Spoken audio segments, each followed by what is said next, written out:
some news in Ligue 1. Folarin Balogun is back in training for Monaco. He's nearing a return. I do think this Nations League Final Four will come a bit too soon for him. It doesn't sound like he's going to play this upcoming weekend, and then presumably the squad will be announced next week.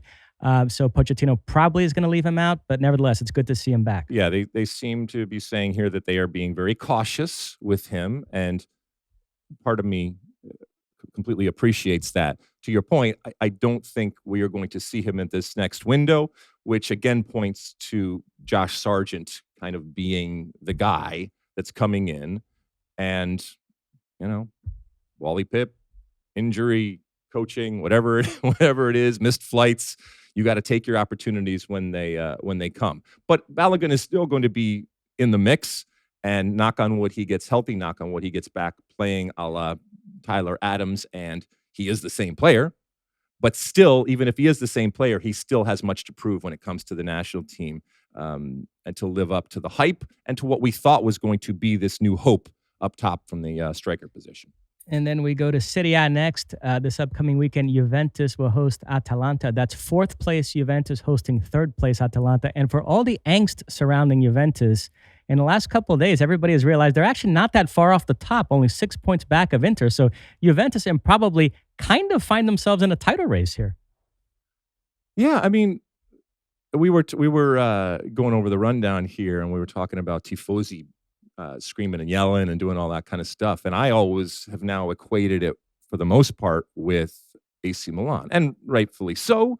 We talked a little bit earlier about the Manchester United folks wearing all black and doing all that kind of stuff. But there has been angst, there has been anger when it comes to Juventus. But also to your point, if they are able to totally redeem themselves, and it's within shot here. Now things have to go right, and Juventus is by far not a perfect team. But sometimes the reality doesn't necessarily match the perception. And that's certainly the case here when it comes to Juventus and where they are right now. But big weekend. AC Milan, who are nowhere near the top, will be away to Lecce. Mike Maignan, after that defeat to Lazio, where he got called for a penalty late, he confronted the referee in the tunnel and got himself a one-match ban. I usually use the term Michagaz for these incidents. Yes. Sean Sullivan went with kerfuffle. Oh, it's a kerfuffle. Donnybrook? I don't know. Donnybrooke's more of actual, fisticuffs, if you will, here. This was obviously a shouting match and screaming and yelling, and he was not happy. But, that's a problem. And yet another problem for AC Milan. Now, their problems are, it's not about perception and reality. The reality, and the perception for that matter, is that they are faltering, that they have major problems, and certainly where they are right now, going to Lecce, there was a time where it would be with a smoke and a cappuccino, but not anymore with this AC Milan team. Now, Serie A president Ezio Simonelli was in the U.S. Recently touting the fact that viewership for Serie A is way up in the United States, which you would expect with these prominent American players there now. He also talked about the possibility of holding Serie A matches in the United States.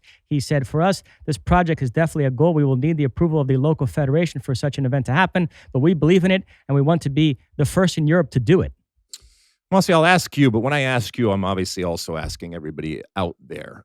When it comes to, and as we've said time and time again, we look at things through the lens of red, white, and blue colored glasses. When it comes to European leagues, I not solely, not completely, but for the vast majority of times, I am attracted to a team relative to its connections to the U.S. First and foremost is if there is a player actually playing. I mean, that for me is catnip. Oh, I'm in. I will watch. Secondly, is if there is a team that has had American players, then I'm all right. There's a history. I remember watching it. So there's a connection there, right? I would think third is the ownership. And it was interesting that he mentioned the ownership right off the bat here.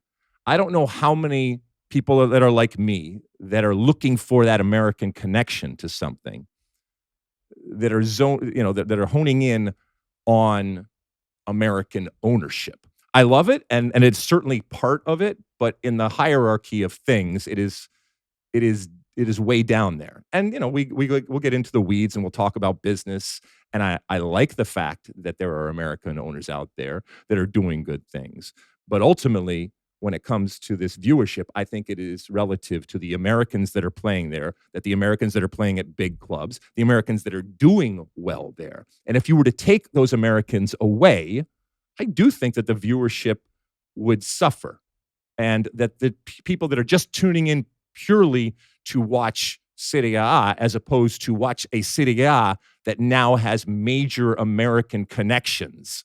I think those are two different things, and I think that's why they're getting the numbers. As it relates to them playing over here, look, we've talked about this time and time again. If and when that happens, you can't put the genie back in the bottle, and it is direct competition, which is why the United States Soccer Federation takes it seriously. But if I was a league, whether it's the EPL, whether it's Serie A, whether it's Bundesliga, the league goes on and on and on. There's gold in them, they're American hills, and it's one thing to play summer friendlies and to do all that kind of stuff. It's another thing to actually put on a competitive game that matters in the standings in the United States on U.S. Soil with all the different connections that they have. That is the holy grail, if you will. Now, I think I've mentioned to you that I think 2025 is the year in which Sean Sullivan is going to push for an on-air role. There's a portion of this rundown today labeled Sully's editorial section. Oh, okay. Well, lay it on us here. He would like to see a full Serie A match day take place in the United States, but the first step, he says, would be this Super Cup, which currently takes place in Saudi Arabia, moving that to the U.S. I've mentioned that before as well on the pod.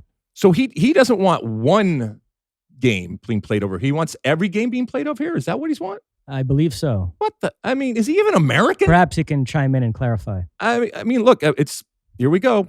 Trade wars. I mean, this is you let one in, then there's going to be another, and then another, and another. And again, if you're MLS, this is not something that you want to see happen.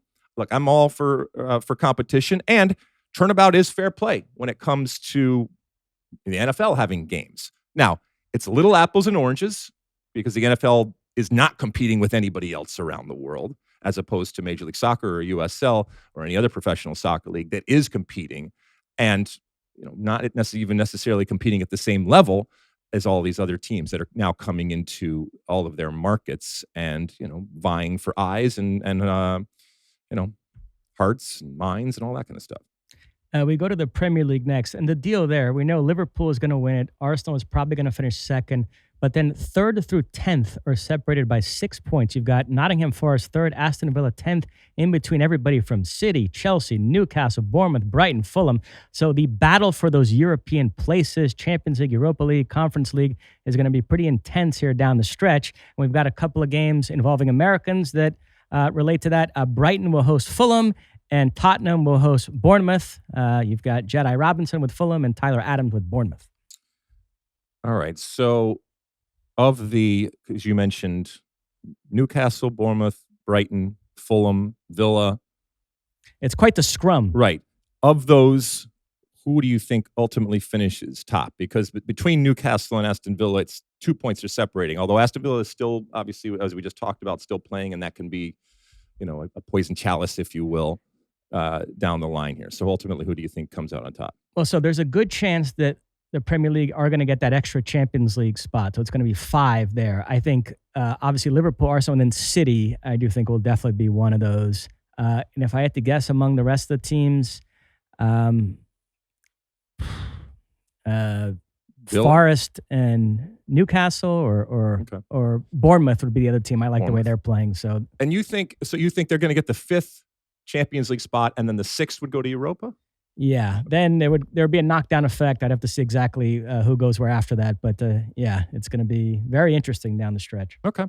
You like that clip? Well, my State of the Union podcast drops twice a week right here on my very own YouTube page. The only way to stay up to date is to hit that subscribe button down below. Size the day, and see you soon.